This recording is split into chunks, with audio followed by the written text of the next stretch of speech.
Hello, Digital Photo 1. Today I'm going to show you how to make a diptych. A diptych is two photos that are placed next to each other. There's also something called a triptych, which is three photographs all in a row. Today we're just making a diptych, or two photos. So you need to have your two photos saved somewhere that you know where they're located. And also, this process works best if you have taken the same two photos, almost like the same photograph, just one after the other. Maybe you have a series of photos of your friends where they're laughing, or two buildings with one slight change. Just a series of photographs with one slight change that are about the same size. That tends to work the best. So I'm going to use these two photos of Anne and Ethan, our friend's little daughter, Olivia, and she's playing in the leaves. So we're going to try those now. So we're just going to close those. Basically, all I'm going to do is open Photoshop. So I'm going to press the PS logo at the bottom of the screen. Remember that yours looks a little different than mine. I'm going to go to File, New, and I'm going to open up a new document. Now I want to change the sizes. So instead of pixels, I'm going to go to inches, and I'm going to make my width twice as wide as my height, although I do have vertical photos. So for this one, I might not need to. Maybe I'll do a width of about 15 inches and a height of about 10. Let's try that. Resolution 300 always. So these are inches. Make sure they're not pixels. Press OK.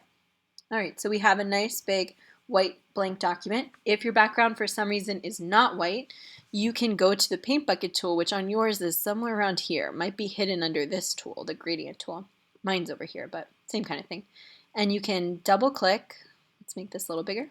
You can double click the square here, and that will show you like picking a color. So let's say you wanted to do a color in the background. I do not, so I'm going to just fake paint it black for a second. And you can just go ahead and tap anywhere on the background layer, bloop, and now it's black. Okay, I'm going to keep mine white just so that you can see a little better. All right, now remember the arrow here looks a little different, but that's your home. So you want to go there when you're not doing anything. All right, we're going to choose which one of our photos is going to go on the left. So I'm thinking the one where she's in action on the left and the one where she's finished throwing the leaves on the right. So pull the one that you want in on the left, the action photo or whatever works for you, drag and drop it right onto here. Mine automatically went to the size of this document, but yours might not. So you might have to hold the shift key and make it a little smaller to where you want it. I'm going to make it, I'm going to show you two ways to do this. So the first way is one with a border. So you can go ahead and make the one with the border with me now. It's pretty simple.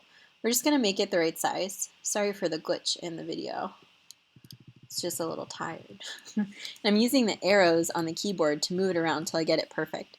So I just want a little border, and I'm going to put a little border on the other one. So it's okay if there's extra space here because we can crop it later. So press Enter or Return on the keyboard. And now we just want to drag the other one over. So go ahead and drag that one in. Bloop. Just drag and drop it. And now we're just going to try to make sure they're exactly the same size. So we're going to hold the Shift key again, and we're going to hover until we can tell right where it is, maybe right there. And remember, you can do Command plus and zoom in if you aren't sure. That looks pretty good to me. And then we'll do the bottom one as well. Hold the Shift key and go ahead and make it smaller. Boop, boop, boop, boop. There we go. You press Enter now, and then as long as you're on the arrow tool, which again, mine looks a little different than yours, then you can move over and press Command minus to zoom out. Now, I like that amount of space in the middle, just a little, but there is too much space over here. So we're just going to go to the background layer now and use the crop tool, which is right here. And we're going to crop in a little until it looks pretty even with the left side, which I would say about there, and then we press Enter. So that's how to do it with a border. If you want no border, you can also make both of these photos a little bigger. So we're going to go to the arrow tool on the bottom one. We're going to go ahead and fill the whole space right here. There we go. I think that's good. Press Enter. Go back to the other one. Hold Shift. Always, always, right? And then we make that one a little bigger. Very good. Okay, now I have a trick for you. If we want to make this look like there's a seamless background, we can do one of two things. We could flip this photo, Command T again, Control click, and do flip horizontal. Control left click on the mouse, sorry. Flip horizontal. And now it looks like she's looking in.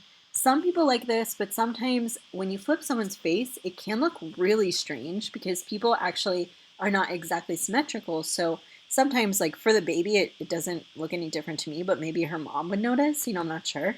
But especially as people get older, it might look kind of strange. But for all intensive purposes, we're just going to flip it now and see if we like it. Now, notice that I put it, that would be if it was exactly perfect.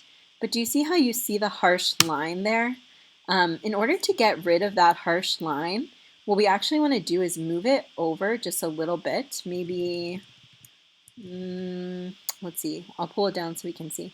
Maybe like that much, and I'm not sure how much that is, but just a tiny bit, and overlap them. Now you're going to take the eraser tool, which remember mine looks a little different than yours. And I was on Magic Eraser, so I have to click and hold. And then when I let go, then I can choose the regular eraser. Now we want to change some settings, but basically we're going to erase this middle line. We don't want to use the regular eraser because, as you'll notice, that's disgusting. So Command Z from undo. You're going to go up here. You're going to change it to a soft eraser, very fluffy, maybe like 30%.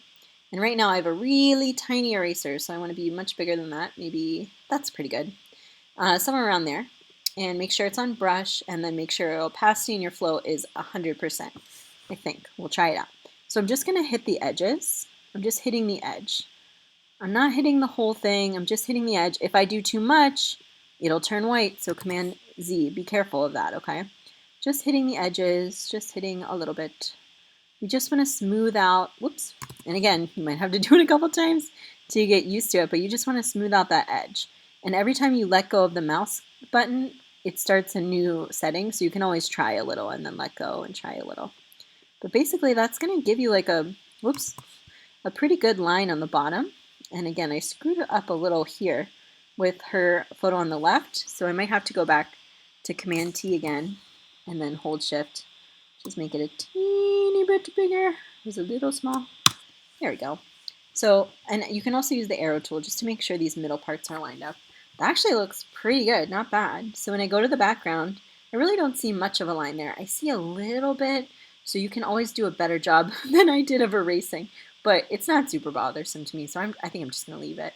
And then I'm going to go ahead and remember that I have to crop the extra white off. So I'm going to go to the crop tool, I'm on the background layer, and I'm going to go ahead and crop from the left in, and I'm going to crop from the right in, and then I just press Enter or Return on the keyboard. That's perfect. And then you can save this, File, Save As. We want to save it as a JPEG. We don't need to save it as Photoshop because it doesn't matter if these two become one layer. And we're finished with it. So go ahead and change it to JPEG. Make sure it says .jpg up here. If it doesn't, you can retype .jpg. And then you want to name it something. I'm going to name it Baby Olivia Diptych. That's how you spell Diptych. Okay, I'm going to save it on the desktop in my folder, wherever you want to save it. Press Save.